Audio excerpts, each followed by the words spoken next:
दोस्तों, अनुस्वार मंच पर आज हम फिर एक बार एकत्रित हुए हैं एक विचार विमर्श के लिए, एक पड़ताल के लिए। और आज की हमारी अतिथि हैं श्रीमती रजनी छाबड़ा। अगर मैं संक्षिप्त में भी कहूं तो ये देख करके मुझे बड़ा आश्चर्य होता है कि वो एक कवयित्री भी हैं, वो ट्रांसलेटर भी हैं, वो समीक्षाकार भी हैं, वो न्यूमरोलॉजिस्ट भी हैं और न जाने क्या क्या। मुझे लगता है कि कैसे इतनी डाइवर्स एक्टिविटीज पे, इतनी डाइवर्स नॉलेज पे वो कैसे काम कर लेती हैं। हमें तो बड़ा कठिन लगता है। हम तो पद्य से गद्य की तरफ बढ़ रहे हैं तो उसमें भी मुझे कठिन लगता है। बट हमारा सौभाग्य कि आज रजनी दीदी हमारे बीच हैं और हम पड़ताल करेंगे उनके साहित्यिक यात्रा की। नमस्कार दोस्तों, आप सबसे जुड़ के मुझे भी अच्छा लगेगा।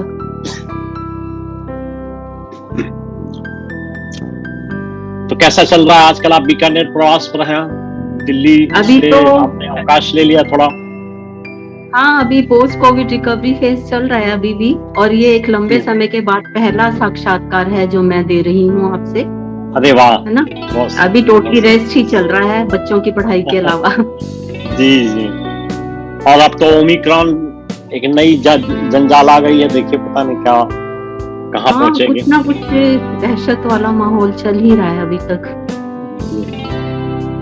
तो हम प्रारंभ करते हैं आपकी साहित्यिक यात्रा की पड़ताल करने की। जरूर। सबसे पहले जानना चाहूंगा अपने दोस्तों के लिए कि आपकी साहित्यिक यात्रा का प्रारंभ किस प्रकार, किसकी प्रेरणा से और कब हुआ? मैंने जो अपनी कार्य रचना जो शुरू की थी वो 73 में, जब मैं उन दिनों कश्मीर में ग्रेजुएशन कर रही थी, तो वहाँ का जो प्राकृतिक सौंदर्य था, है ना, उसको देख के अपने आप ही कुछ लिखने को मन करता था। तो मैंने जो पहली कविता लिखी वो डल लेक में जो कमल खिले हुए थे उनको देखकर उन पे केंद्रित करके लिखी कि जो शाम का समय था कि जो भंवरा है वो उसमें कमल में कैद हो गया। तो एक अनायास उत्सुकता थी मेरे मन में। मैंने अपने दोस्तों से पूछा कि जब सुबह जब ये कमल वापस खिलेगा तब भंवरे का क्या होगा? तो उन्होंने कहा वो चला जाएगा यहाँ से और लौट के स्कूल पे कभी भी नहीं आएगा। तो that was the beginning of my poetic journey. उसके बाद मैं बीच बीच में लिखती रही, परंतु कुछ पारिवारिक व्यस्तता, कुछ अध्ययन कार्यों में रत रहना, कुछ तो मैं कविताओं पे ज्यादा फोकस नहीं कर पाई। फिर 1988 में, क्योंकि मैं इंग्लिश की लेक्चरर थी और मुझे लगता था कि बच्चों को एक ग्रामर की जो बेसिक नॉलेज में कमांड होना जरूरी है, तो मैंने ब्राइट इंग्लिश न्यू कोर्स करके ग्रामर बुक लिखी थी 1988 में, और वो यहाँ 9th और 10th के स्टूडेंट्स को पढ़ाई जाती थी। धन्यवाद। और उसके बाद कुछ समय तक तो मैंने बच्चों को परवरिश करने में इतना व्यस्त रही कि कुछ समय तक मैं कुछ लिख नहीं पाई। उसके उपरांत कुछ जिंदगी में ऐसा हादसा हो गया कि ये कहिए कि जिंदगी के सूनेपन को भरने के लिए कविताएं लिखना चालू की, क्योंकि अपनी फीलिंग्स हर किसी को आप कह नहीं सकते हो। कोई भी जिंदगी में आपको रोता हुआ नहीं सुनेगा, है ना? तो आप चुपचाप अपनी डायरी में लिखो, और धीरे धीरे ऐसे ही कविताएं संग्रहित होती गई। फिर उसके बाद सरिता मैगजीन, एक पाक्षिक पत्रिका आया करती थी हिंदी के कई साल पहले, उसमें एक छोटी सी कविता प्रकाशित हुई। तो आकाशवाणी वालों ने आमंत्रित कर लिया, बोले आप बीकानेर में हमारे शहर में रह रही हो और हमसे ही आप रूबरू नहीं हो, तो आप महारानी स्कूल में जॉब करती थी, सड़क के पार ही आकाशवाणी केंद्र था, मतलब रिकॉर्डिंग के लिए जाना भी है तो आप एक पीरियड में भी जाके रिकॉर्डिंग दे सकते हैं। हाँ, तो फिर वो जो सिलसिला शुरू हुआ तो मैं लगातार 19 साल तक वहाँ महिला जगत में रिकॉर्डिंग देती रही। बहुत सुंदर।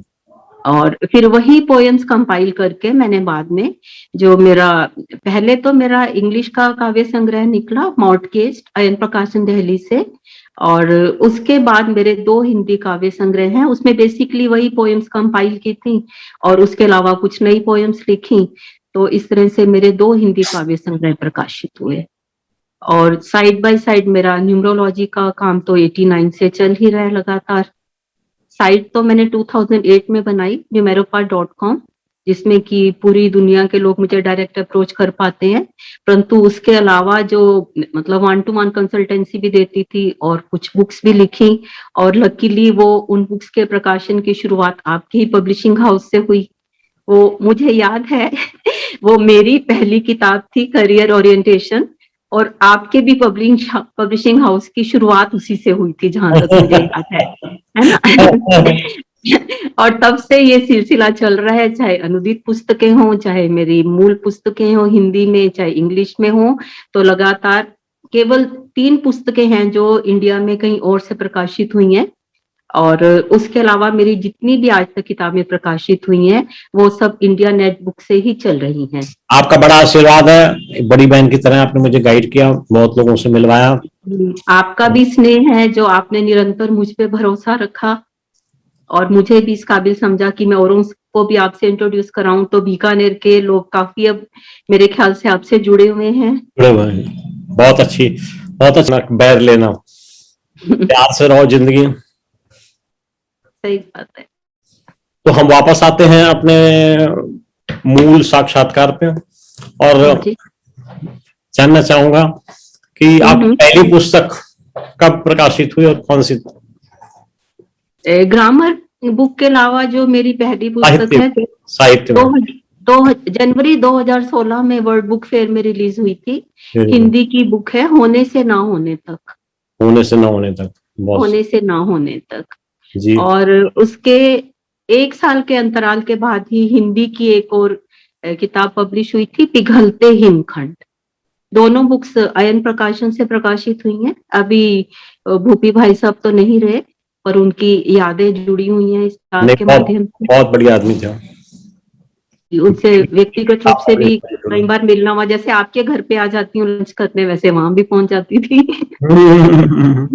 और फिर उसके साथ ही साथ कभी ऐसे मैंने सोचा तो नहीं था कि मैं अनुवाद कार्य करूंगी, पर मेरे कुछ बीकानेर के मित्रों ने एकदम से, उन दिनों मैं बेंगलोर रहती थी, किसी से व्यक्तिगत परिचय नहीं था, पर उन लोग को मालूम था कि मैं इंग्लिश में भी इक्वल कमांड रखती हूँ, इक्वल टू हिंदी। तो उन्होंने कहा कि हमारी राजस्थानी की बुक्स हैं, आप अगर उन्हें इंग्लिश में ट्रांसलेट कर सकें।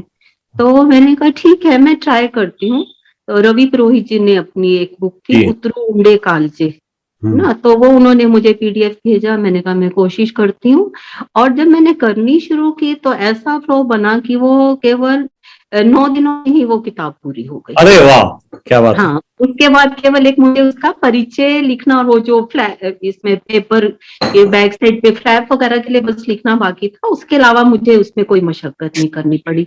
और जैसे 2-4 वर्ड्स नहीं आ रहे थे तो डायरेक्ट राइटर से ही पूछ लेते थे फोन पे, है ना। और अभी तो थिसॉरस भी बहुत मेहरबान है हम पे, है ना, और गूगल मीनिंग्स और सब चलते हैं। फिर उसके बाद जब वो पुस्तक प्रकाशित हुई, उन्होंने बीकानेर से ही कलासन प्रकाशन से प्रकाशित करवाई थी, तो उसके बाद उनकी डूंगरगढ़ में राष्ट्रभाषा प्रचार समिति है, तो उनके अध्यक्ष हैं श्याम महर्षि जी। अब उन्होंने भी अनुरोध कर दिया कि एक बुक मेरी भी ट्रांसलेट कर दो। तो समय तो हालांकि कम था, पर उन्होंने मुझे हिंदी ट्रांसलेशन साथ में प्रोवाइड कर दी, तो वो बुक 6 ही दिन में हो गई। जल्दी होगी, वेरी गुड, है ना। तो उसके बाद से एक बस वही एक जिसको कहते हैं ना, एक पहचान बनने लगी इसके रूप में। ये किताब तो आपने करी है ना ट्रांसलेट इंग्लिश में, एस्पिरेशंस। हाँ जी, आपकी है ना। हाँ, वो कठिन वो हिंदी से है ना। मैं पहले वो हिंदी से आपने इंग्लिश में तर्जुमा किया। और वो बुक मालूम है मैंने कैसे पोएम्स ट्रांसलेट की थी। बेंगलोर में रहते थे, वहां तो एक जगह से दूसरी जगह जाने में 1-1.5 घंटा लग जाता है, कभी ट्रैफिक जाम। मैं वो आपकी बुक कार में ही रखती थी। और छोटी छोटी पोएम्स थी, जहां थोड़ी देर के लिए बीच में ब्रेक मिला, उठा के एक पोएम टाइप कर दी।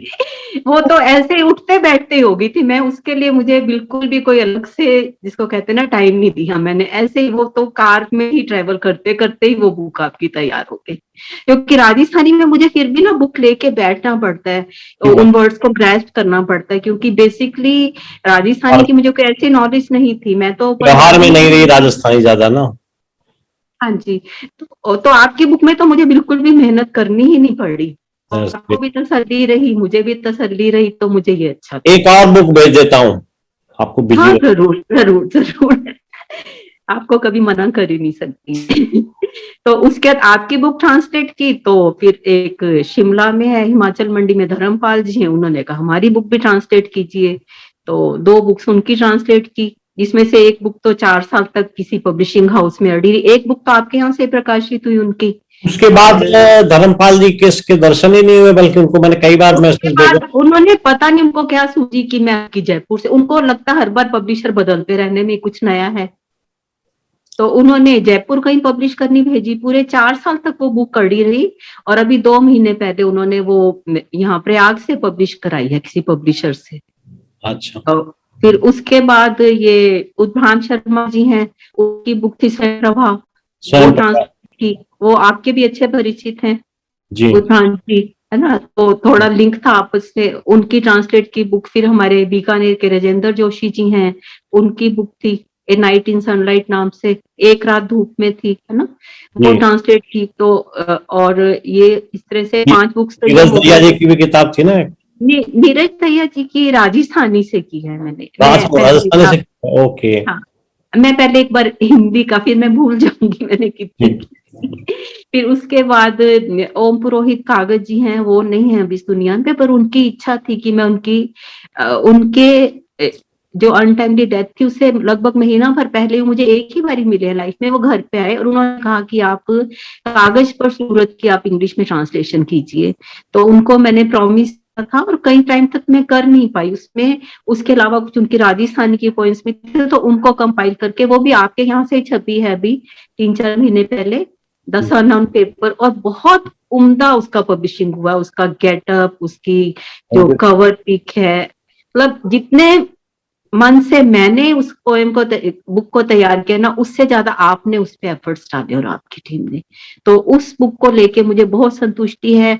और उनकी श्रीमती को भी आपने 5 बुक्स भिजवाई थी, वो भी आपका बहुत आभार व्यक्त कर रही थी, और बहुत इमोशनल हो रही थी उन बुक्स को पढ़ के, कि बोले देखो आपने प्रॉमिस रखा, और आपके प्रकाशक महोदय ने फिक्स उनकी डेथ एनिवर्सरी पे, जैसे कि आपकी इच्छा थी, सेम डे कैसे भी करके आउट ऑफ ए जाके वो बुक पब्लिश की। इस बात को लेके आपके पूरे बीकानेर में इतनी तारीफ हो रही है, इतनी तारीफ हो रही है कि मैं बता नहीं सकती, that you kept your promise.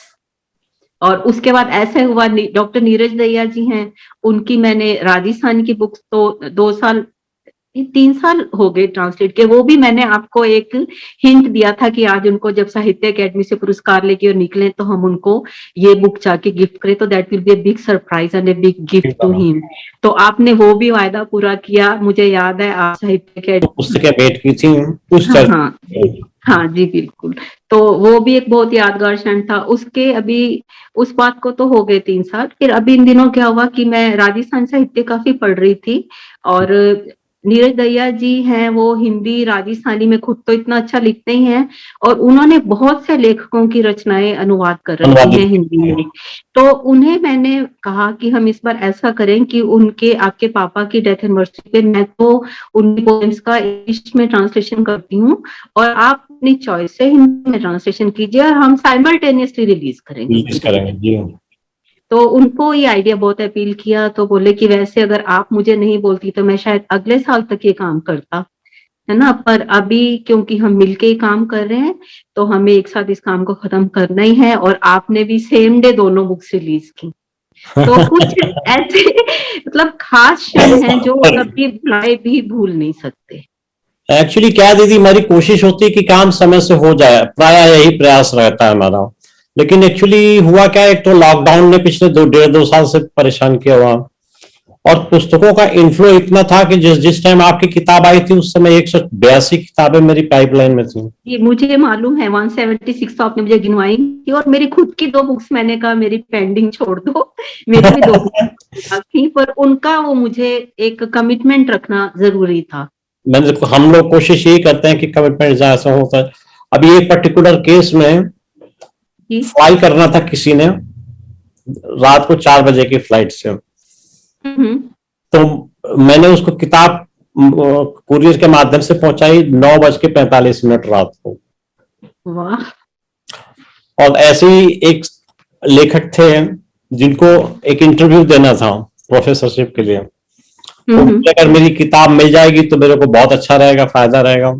तो मैंने स्पेसिफिकली बंदे को चंडीगढ़ भेज करके उनको डिलीवर कराई उनके एग्जामिनेशन हॉल में, यानी इंटरव्यू हॉल में घुसने के 2 घंटे पहले।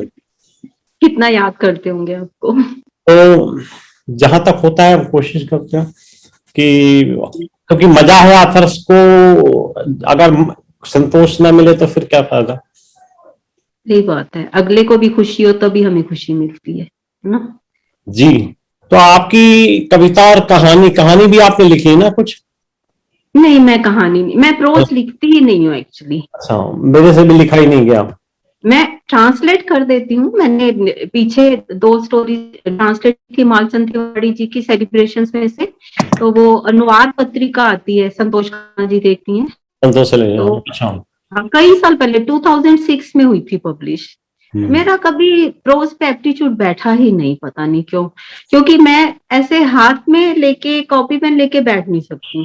पोएम्स भी नहीं लिखूंगी तो 2-2 महीने नहीं लिखूंगी, लिखूंगी तो दिन में 4 लिखूंगी। न्यूमरोलॉजी का भी तो बहुत सारा लोड रहता है।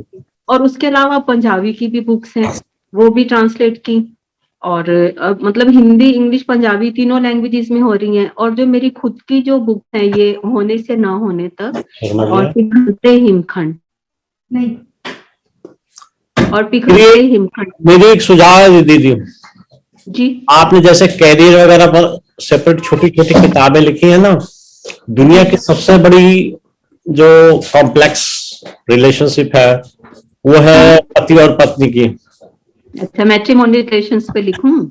जी। ये बात आप भाभी जी के सामने बोल रहे हैं, ये बात आप भाभी जी के सामने बोल रहे हैं? नहीं नहीं, कोई नहीं, ऐसा एक्सेप्शंस आर एवरीवेयर।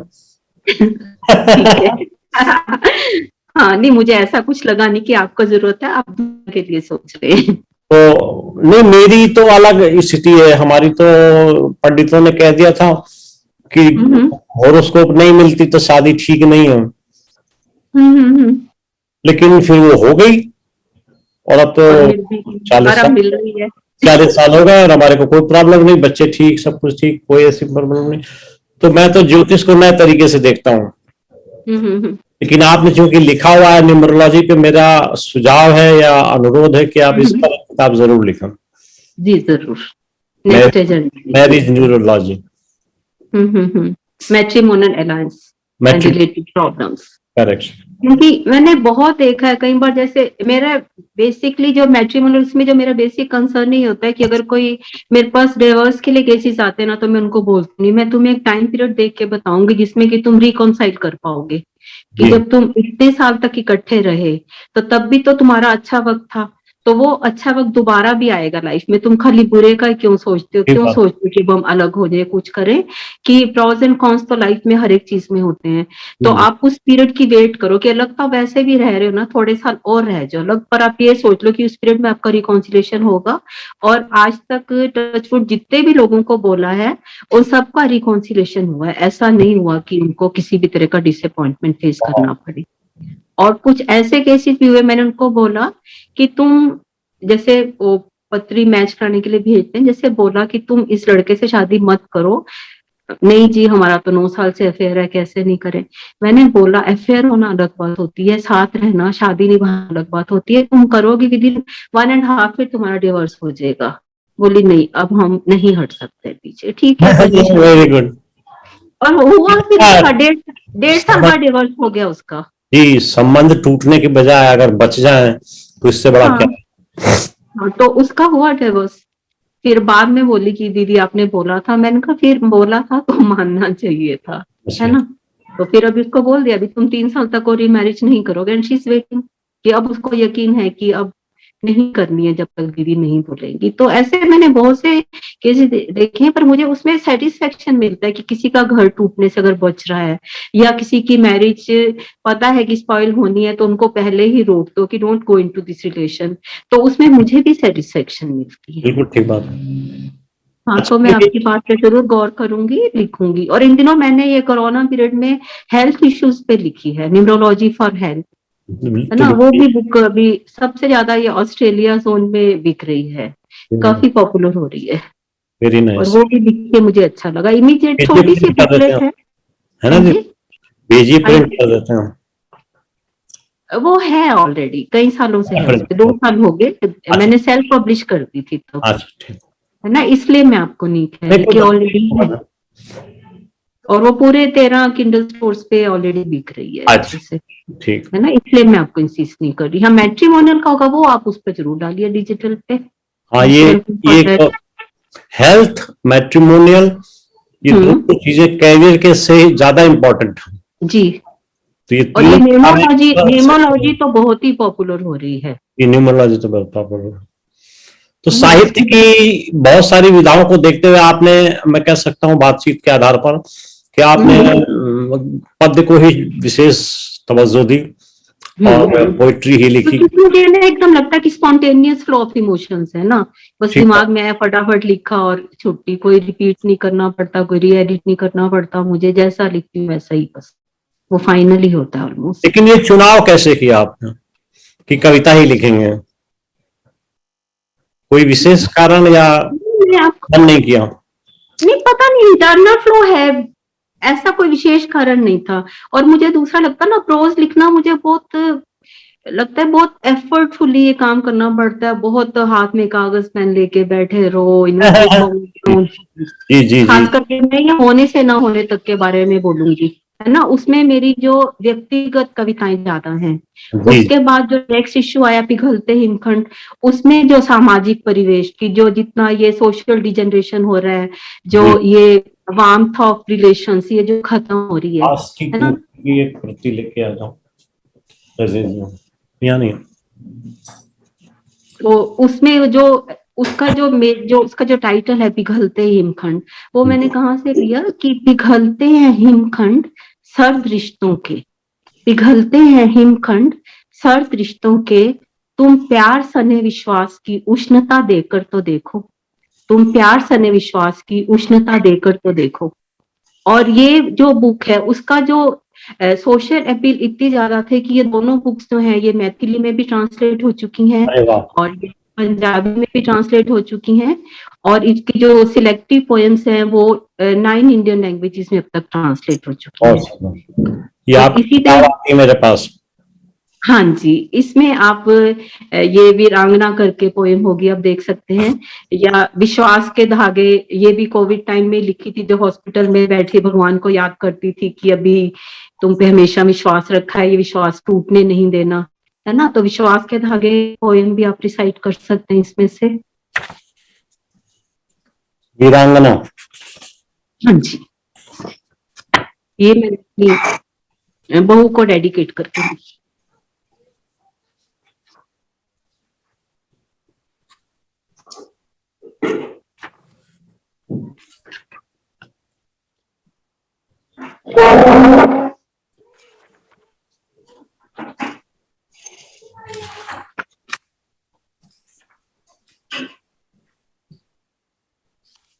अरुण ने बहुत अच्छा काम किया इसमें।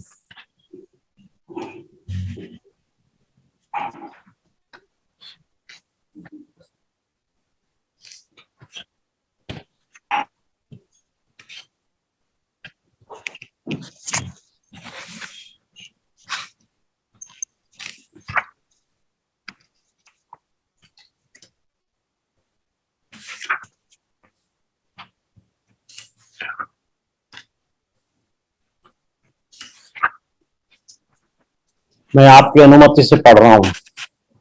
मुझे बहुत खुशी होगी आपसे सुनकर। आज की नारी अबला नहीं, जो विषम परिस्थितियों से मान ले हार, ठान लेती है जब जूझने को, ठान लेती है जब जूझने को, मदद करता है उसकी दुनिया का पालनहार।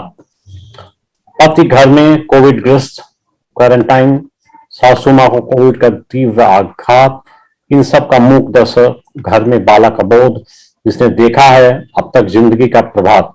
क्या करे अब घर की बहुरानी, परीक्षा की इस विकट घड़ी में खुद ही स्थिति संभालने की ठानी। एम्बुलेंस उपलब्ध नहीं, निज वाहन से सासू माँ को साथ ले भटकती फिर रही अस्पताल दर अस्पताल। कोविड के भयानक दौर में उपलब्ध नहीं सहजता से कोई भी बेड। वो बार बैरंग लौट जाने के बाद बिना हिम्मत हारे तीसरे अस्पताल में उलझ रही है मेडिकल स्टाफ से। बेकार गए अब तक के सब मिन्नत और मनोहार, अंततः कुछ अपनों के सहयोग से परमात्मा की आशीष और स्वयं के मनोयोग से कामयाब हो जाती है माँ को भर्ती कराने में। दिन से निकली देर रात तक लौट कर आती है घर, फिर सूचना पाता है उससे ननद का परिवार जी रवाना हो जाता है दूसरे शहर से तत्काल, और संभलने लगता है उसका बिखरा बिखरा संसार। आपदा की इस घड़ी में बहू फर्ज निभाती है बेटी और बेटे जैसा, खुद परेशानी झेल कर भी नहीं आने देती कोई विपदा। वीरांगना तो बस वीरांगना ही है, वक्त और दौर चाहे जो भी हो, इस जिंदगी के इस रण क्षेत्र में युद्ध भूमि बदली है, कर्म भूमि नहीं। कर्मयोगी कभी नहीं हारते, कटीली राहों को रौंदते गुलाब जैसी शान से घर वीरान है मैं कहता हूँ। वाह, ये तो वास्तविकता है, उस काल में ये वास्तविकता थी। बस हॉस्पिटल में पड़े पड़े दिमाग ऐसे ही चलता था, तो थोड़ा बहुत, हालांकि ज्यादा आंखों पे स्ट्रेन डालना अलाउड नहीं था, व्हाट्सएप पे टाइप करती और नीरज दहिया जी को भेज देती कि इसको सेव करके रख लो। ये थॉट है और पोएम बाद में डेवलप होगी। तो उन पे मैं ये भरोसा रख सकती हूँ कि वो मेरी चीजों, जितनी भी मेरी साहित्यिक धरोहर है ना, उसको संभाल के रखते हैं। तो 4 लाइन भी लिखती, उनको व्हाट्सएप कर देती कि ये सेव करो, कि आइडिया स्किप नहीं कर दे बाद में, है ना, और ऐसे बस पोएम्स बन गई। नहीं, आपकी जो सर्वश्रेष्ठ रचना वीरांगना वो बहुत सुंदर लिखी हुई है, आपको साधुवाद इस बात के लिए। और आपने इतने मनोयोग से इसको पढ़ के सुनाया सबको, आपको साधुवाद इसके लिए। ये जो पोएम मैंने जब अपनी बहू के पिहर में भेजी तो उन्होंने पूरे पूना में अपने सर्कल में इसको इतना पॉपुलर किया। वाह, वेरी नाइस। हमने कोरोना पर एक किताब पब्लिश की है, अगर ये मुझे पहले मिल जाती तो मैं उसमें शामिल कर लेता।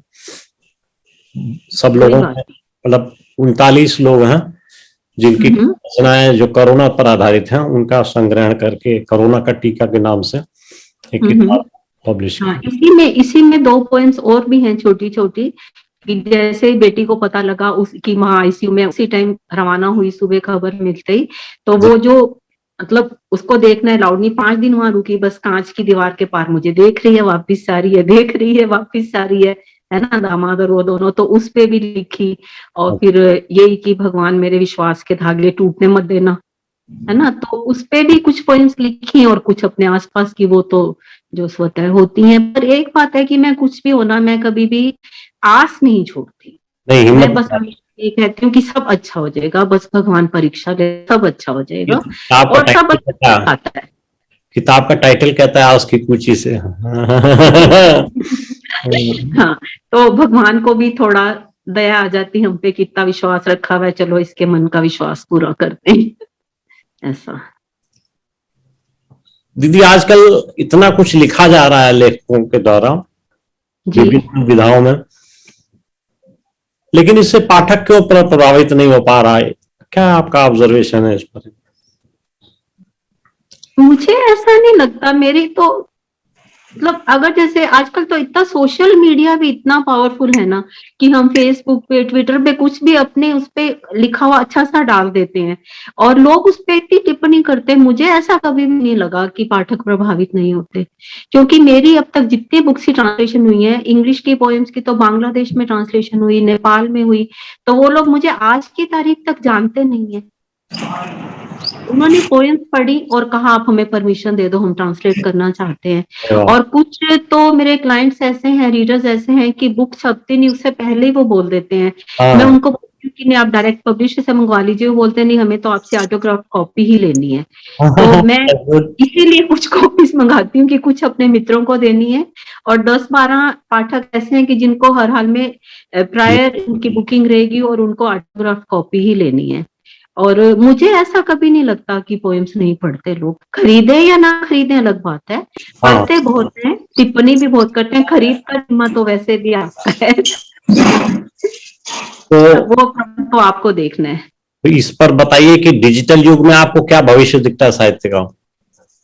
मुझे तो बहुत अच्छा भविष्य लगता है डिजिटल से। आप देखो ना, पूरी दुनिया के लोग, अब 13 आपके किंडल पे डिजिटल स्टोर्स हैं, 13 स्टोर्स हैं, तो सारे कंट्रीज में लोग पढ़ रहे हैं, रिस्पॉन्ड कर रहे हैं, और क्या चाहिए आपको? अगर नहीं भी खरीद रहे तो at least they are enjoying free reading, तो एक लिटरेरी अवेयरनेस तो पहुंच ही रही है ना सब जगह। तो सब रुचि लेके पढ़। ये जो आपने अभी एक इंफॉर्मेशन दिया कि किंडल के 13 स्टोर्स हैं, तो हाँ क्या जी। इनके यूआरएल्स भेज देंगे आप? नहीं, उस किंडल पे ही दे रखी है, आप उसमें डायरेक्ट लिख दीजिए कि ऑन ऑल द स्टोर्स। अच्छा, ऐसा है। ठीक ठीक। उसी में ही ऑप्शन है। मैंने हाँ, अपनी पहली 2 बुक्स है ना, वो तो प्रोफेशनली पब्लिश करवाई थी, क्योंकि मुझे शुरू में नहीं आता था। ठीक बात। उसमें बाद में थोड़ा गौर से देखा, उसमें लिखा है कि available, make it available on all the Kindle stores. तो उसमें 13 किंडल स्टोर्स की लिस्ट आ जाएगी। ओके, तो उनके ऐसा है। रॉयल्टी रेट्स अलग अलग हैं हर कंट्री के। हाँ ठीक है, वो तो जो जिसमें जिसमें जो जापान है ना, वो जब तक आपको रॉयल्टी नहीं देगा जब तक कि आपके $100 नहीं हो जाए। अच्छा, बाकी सब कंट्रीज, आपकी एक बुक भी बिकी है तो आफ्टर एवरी ठीक है। 3 मंथ, 3 मंथ तक आपने पेमेंट होल्ड पे आपने रखते हैं। सूचना दी तो हमें अच्छा लगा, क्योंकि मैंने भी डिसाइड किया कि जब तक ₹100 क्रॉस नहीं कर जाएगा रॉयल्टी नहीं देंगे। वो $100 है, आपने ध्यान से नहीं सुना। ये डॉलर तो डॉलर के रेट में है ना, वो इंडिया से जी, मैच करना ठीक नहीं है, तो ठीक हम रुपये है। रुपये में करते हैं। हाँ, मैंने सुना आजकल बड़े रॉयल्टी चेक मिल रहे हैं लोगों को। मुझे भी मिला था कुछ साल, 2 साल पहले। इस बार भी है आपका, गया होगा अच्छा, अभी जिन लोगों के पहुंच गए वो रोज फेसबुक पे वो सूचना दे रहे हैं ना कि हमें मिले, अब देखो, दिखा रहे हैं किसी की कि दो बहुत सौ कम बने, पब्लिशर्स ऐसे होते हैं जो देते हैं। एक सज्जन ने एक जो रिमार्क लिखा कि 251 के रुपए की रॉयल्टी पे इतना फूल रहा। मैंने कहा कम से कम उस आदमी की खुशी और हर्ष देखिए कि उसे कम से कम 251 ही सही, लेकिन कुछ मिला तो। और जी, प्रकाशक जो है ना कटिबद्ध है इस काम के लिए कि वो रॉयल्टी दे। यहाँ तो लोग रॉयल्टी देते ही नहीं, उनसे ज्यादा हाँ, खुश है जो दे रहा है उससे ज्यादा खुश। बहुत कम पब्लिशर्स रॉयल्टी देते हैं, और वो बहुत एस्टेब्लिश्ड राइटर्स को देते हैं, और किसी को देते भी नहीं है। बहुत स्टैब्लिश वाले पहले ही ले लेते हैं। एडवांस रॉयल्टी एक चीज होती है कि वो पहले ही ले लेते हैं। अच्छा, नहीं मुझे इतना आइडिया नहीं, क्योंकि हम इतने एस्टेब्लिश्ड हैं नहीं अभी। ऐसे। पर वैसे किंडल से तो रॉयल्टी एवरी 3 मंथ्स आती 3 मंथ्स होल्ड पे रखते हैं। वो सर, उसमें रुपया आने पाई का कोई गड़बड़ नहीं। अगर 100.10 निकलेगा तो वो उतना ही ट्रांसफर करेंगे। हाँ, कई बार ऐसा भी हुआ कि जैसे एक बुक के पढ़ने के 101 पैसे आए, जी है ना, इतना भी है तो एक पेज भी पढ़ा तो they will provide you for this. जी। वो खुला खाता है, वो बात मुझे अच्छी लगती है किंडल में। सवाल इस बात का नहीं होता दीदी कि कितने पर पैसे मिले, सवाल इस बात का कि वो ऑनर तो है वहां। वो ऑनर है आपका, कि आप जब देखते हो उसमें कि आपकी बुक कौन से रैंक पे है वर्ल्ड में, तो एक खुद को बहुत तसल्ली, बहुत खुशी मिलती है ना, ऐसा। तो प्रवासी जो साहित्य है वो आपके तो संपर्क बाहर भी हैं, तो प्रवासी साहित्य के बारे में आप क्या टिप्पणी करना चाहेंगे, क्या आपके विचार हैं? ये इसको मोटिवेशन मिलना चाहिए, क्योंकि एक देखो, जो लोग बाहर जाके सेटल हो गए वो अपनी जड़ों से तो अभी भी जुड़े हुए हैं ना, जी। तो उनका साहित्य तो बल्कि प्राथमिकता से हमें प्रकाशित करना चाहिए। आप क्या सोचते हैं? हम 1 सेकंड ले रहे हैं आपको बताने के लिए। जी,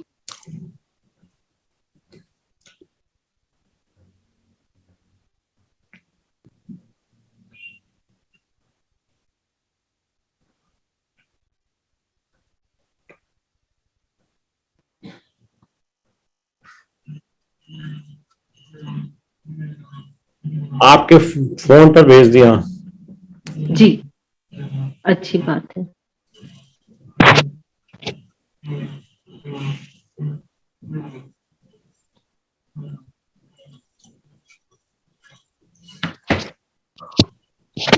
क्या देखना पॉसिबल होगा? हाँ जी, क्या आप देख सकेंगे अभी? मैं इसी फोन पे भेजा है या दूसरे पे? जी, फिर फोन पर आप दूसरे पे भेज दीजिए, मैं उस पर भी भेज दिया, दोनों पे भेज दिया। मैं देखती हूँ। हाँ, प्रवासी साहित्य संगमन है ना। हाँ, जी। मेरे ख्याल 4 5 9 9 ऑथर्स हैं इसमें। ठीक है, मैं कोऑर्डिनेटर्स हैं। जी, मैंने पढ़ लिया। प्रविष्टि भेजने की अंतिम तारीख 31/12 है ना। हाँ जी। अच्छा है, आप इतना मोटिवेट करें हर एक को सब फील्ड्स में। इतना टाइम दे रहे हैं। ये कर सकते हैं और क्या। नहीं, अब आपकी बुक्स देखो एयरपोर्ट्स पे आ गई, रेलवे स्टॉल्स पे आ गई।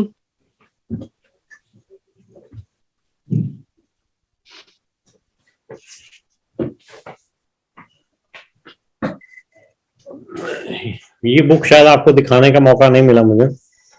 जी ये दो नहीं, अभी नहीं देखी थी। ग्लोबल जो ये बीकानेर में बुलाकी जी के पास है। दैया साहब के पास भी है। हाँ, तो मैं उनसे लेके ले लूंगी, पढ़ लूंगी मैं। तो अभी 600 पेज की किताब है मोटा मोटा। मैं एक्चुअली इन दिनों आके अभी किसी से मिली नहीं हूँ। हाँ। तो मैं उनको कह दूंगी जब मिलने आएंगे तो बुक भी लेते आएंगे। आप काफी छाप रहे हैं इन दिनों, काफी व्यंग पे भी बहुत छापा है आप। हाँ, तो ये किताब हमने फ्री दिया है। इतनी बड़ी किताब 537 पेज की किताब है। हम्म। हमने जिसने भी इसमें पार्टिसिपेट किया था, जिनकी रचनाएं इसमें आ गई, हमने फ्री दिया। ये बहुत बड़ी बात है। और ये एक रेफरेंस ग्रंथ है। 251 व्यंग्यकारों की संकलन नहीं करी होगा। इसी तरह वो नीरज जी ने 101 लेखकों की कहानियों का अनुवाद कर रखा है ना, वो सब किताबें मेरे पास हैं। मैंने आके भी और तो कुछ काम नहीं किया, एक दिन सारी बुक्स कंपाइल की जो भी पढ़नी बची हैं मेरे, तो उनमें वो बुक भी थी। अभी तो धीरे धीरे पढ़ेंगे सब। अभी इन दिनों समीक्षा भी लिखने लग गई हूँ, तो उस एंगल से भी कर लेते हैं थोड़ा। अचला नागपाल जी,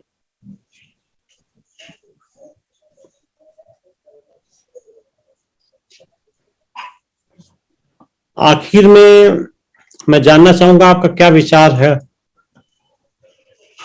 व्यंग के ऊपर। आपने व्यंग पे तो कभी लिखा नहीं है, देखा नहीं हमने। मैंने एक कविता लिखी थी व्यंग पे। अच्छा। और वो बहुत ज्यादा शायद वो क्या कहते हैं ना, लोगों को शायद चुप गई, पढ़ाई का ठेका। अच्छा। एक वो टीचर, मतलब मैं इसका जिस्ट आपको बताती हूँ कि एक मतलब पेरेंट्स आते हैं किसी टीचर के पास कि बोलते हैं कि बच्चे को पूरे साल का जो कोर्स है ना आप 1 महीने में करवा दीजिए। तो बोलती ठीक है वो मैं करा दूंगी, पर आप पूरे 1 हफ्ते की नींद 1 रात में ले सकते हैं क्या? आप लगातार 1 हफ्ता सो के दिखा दीजिए मुझे, तो मैं कर दूंगी। ये उसका ये जिस्ट था। तो पढ़ाई का ठेका करके होगी मेरे पास कहीं, कभी कभी मूड आता है तो मैं लिख देती हूँ व्यंग से भी। और एक वो सरकारी वक्त की लूट है, लूट सके तो लूट, तो वो आकाशवाणी वालों ने मना कर दिया कि बोले अब तो ऐसे खुला खुला बोल रही है और हम इस पे रेडियो पे कैसे दे देंगे सरकारी वक्त की लूट है। तो उसके बाद मैंने 2-3 लिखी, फिर मैंने कहा ये लोग तो, फिर मैं तो फिर कोरा कोरा ही बोलती हूँ, सीधी सी बात है कि वो फिर वो छप ही नहीं रहा कहीं, तो फिर मैं लिख के क्या करूं, तो फिर मैंने लिखना ही छोड़ दिया। नहीं, अब आपके पास एक साधन उपलब्ध है जिसका नाम तो अनुस्वार पत्रिका, जो कहीं ना छपे हम छप देंगे। ये मेरे पास दोनों पोएम्स रिजर्व में, अगली उसमें अंक में हम छाप देंगे। जरूर। और मुझे लिख के बहुत मजा आया था ये पोएम लिख के, सरकारी वक्त वाला, पर वही बात है ना कि छापी नहीं किसी ने, तो डंप होके पढ़ी रही इतने सालों से, फिर लिखना ही छोड़ दिया। और अभी तो बेसिक तो मेरा वही है ना, रोज 3 घंटे तो मेरे न्यूमरोलॉजी में चले जाते हैं, क्योंकि daily predictions free of charge, Hindi English की 2 दिन advance, then tips for newborn और न्यूबॉर्न टुडे और डेली टिप्स, ये 4 तो रोज छपने ही छपने ना, 12 बजे पब्लिश होने ही चाहिए। तो ये सब करने में मुझे कम से कम 2.5 घंटे रोज लगते हैं, फिर उसकी वो नेटवर्किंग करो तो 3 घंटे तो मेरे रोज इसी में चले जाते हैं। तो इसलिए अभी थोड़ा पोएम्स वगैरह कम हो पा रही है, उतनी नहीं हो पा रही जितनी पहले होती थी। नहीं, जितनी होती जाए उतनी अच्छा पोएम तो वैसे भी जबरदस्ती नहीं लिख सकता कोई, जब तक जी वही बात है। हाँ, मनस्थिति ठीक ना हो, फोकस ना हो, कुछ ध्यान में आता ही नहीं। मैंने कुछ किताबें तो 4-4, 5-5 साल लिए कंप्लीट होने में। कुछ किताबें 2 दिन हो जाती। और आप तो फिर इतने टॉपिक्स पे लिखते हो ना, आप सीए भी हो, आप लीगल इश्यूज पे भी लिखते हो, क्या क्या नहीं करते हो? आपने तो देखा ही रूम में हमारे जी, दिखाने लायक दिखाने रूम है। आप ये जब इंटरव्यूज कवर करते हो ना, आपको उन बुक्स के आगे बैठ के कवर करना चाहिए।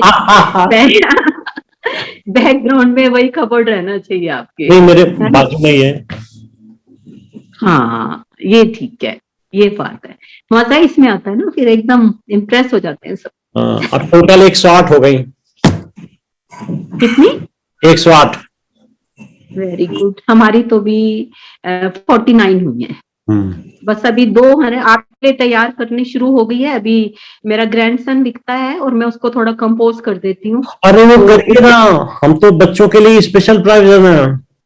अभी हमारा वो मैंने अभी हमारा एक वीडियो देखिएगा हमारी वॉल पे, जिसमें 7 बच्चों को हमने गोष्ठी में बुलाया, उनकी किताबें पब्लिश हुई हैं।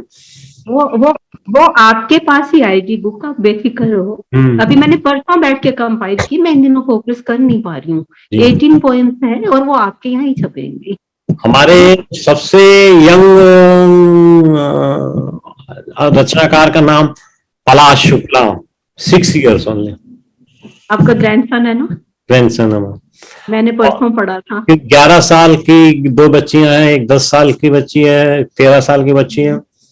प्रत्युष ने जो पहली पोएम लिखी थी ना, when he was 4.9 years old, उसको तब लिखना नहीं आता था। बूम करके किसी ने इंस्क्राइब किया, तो उसने बोला और मैंने स्क्रिबल की सारी पोएम तैयार करके भेजी है। मैं वो बिल्कुल तैयार है, आपको हफ्ते भर में मैं भेज दूंगी।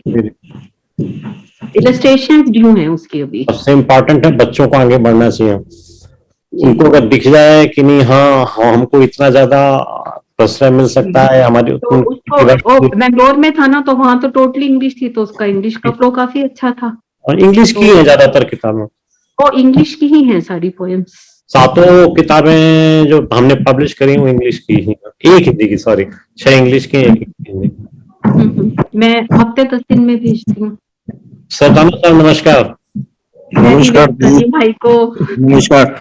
मैं इनफैक्ट ना मार्केट में था जब मैसेज आया आपका। मुझे एकदम सडन नोटिस पे हुआ ये भाई। हाँ, तो फिर मैं घर पे मतलब पहुंचा 4:30 बजे, फिर आते ही मैंने कनेक्ट किया। मैं आधे घंटे से देख रहा हूँ, आपके ज्वाइन किया हुआ मैंने।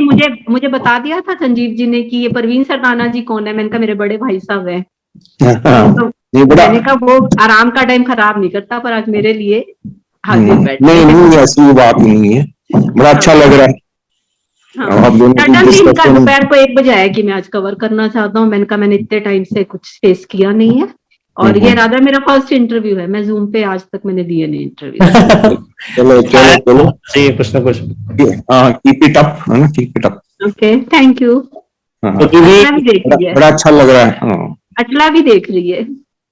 हाँ, मैं नाम सुना है, इन्होंने बोला है अचला नागपाल जी, तो मैं समझ गया। हाँ, अच्छा लगा। Your motivation means a lot to me. नहीं, बड़ा अच्छा लगा। मीनू, 1 मिनट आना जरा। मैंने आपको बताया, मीनू को मैं बताया ही नहीं ना। इनफैक्ट मेरे को पता ही नहीं था कि इस सिलसिले में क्या है। 1 बजे तो फैसला हुआ है कि आज 4 बजे मिलेंगे। हो गई। मुझे तो एक ही बात है कि पहले अपनी नींद पूरी करनी। 3:30 में उठी तो जितने मेरे से शेयर हुए तो मैंने शेयर कर दिए। हाँ, वो मुझे यही नहीं पता लगा कि किस कंटेक्स्ट में जूम है। हाँ, तो आप लोगों की बातों से पता लगा इसकी। ये मुबारक। नमस्ते दीदी। नमस्ते जी, क्या हाल चाल? नमस्कार। नमस्कार जी। ये हमारी भाभी जी भी लिखती हैं, संजीव जी। अरे वाह, तो इनको मोटिवेट करो, अब इनको मोटिवेट करो आप। ये ठीक कह रही है। नहीं, वो सारा जो कुछ लिखा पड़ा है ना, उसको सारा बंडल बना के मुझे भेज दीजिए। नहीं, ये ना पता नहीं कहाँ छुपा के रखा, मैंने मुझे भी नहीं दिखाया कभी, मगर इतना पता है लिखती खूब है। लिखने से फायदा नहीं होता, दिखाने से फायदा होता। नहीं, मुझे बताती हैं, मुझे मालूम है। अभी तो चोरी भी रखी जाती है। संकलित करके सब भेजिए, उसको दुनिया को दिखाना चाहिए कि हमने ये रचनाएं की हैं, ये कृतित्व है हमारा। चिंता मत करिए, पब्लिशर बैठा हुआ आपके सामने। और बड़ी अच्छी लिखती हैं। ये भी लिखती है और इनका बेटा भी लिखता है।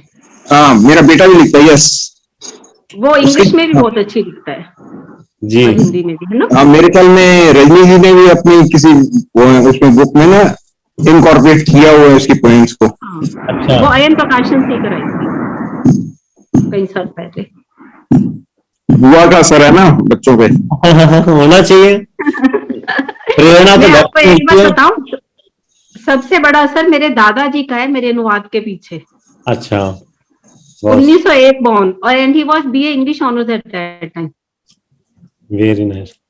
ये सारी इंग्लिश उनकी पढ़ाई हुई है, और छोटी सी थी, तो आप हंसोगे कि मैं क्या आपको शेयर करी। छोटी सी पोयम है कि मुझे कैसे ट्रांसलेशन में इंटरेस्ट हुआ। 7-8 साल की थी वो, वो ऐसे गा के सुनाया करते थे। पिजन कबूतर उड़न फलाई, रुक देखो आसमान स्काई, सिल्वर चांदी सोना गोल्ड, बॉट खरीदा बेचा सोल्ड।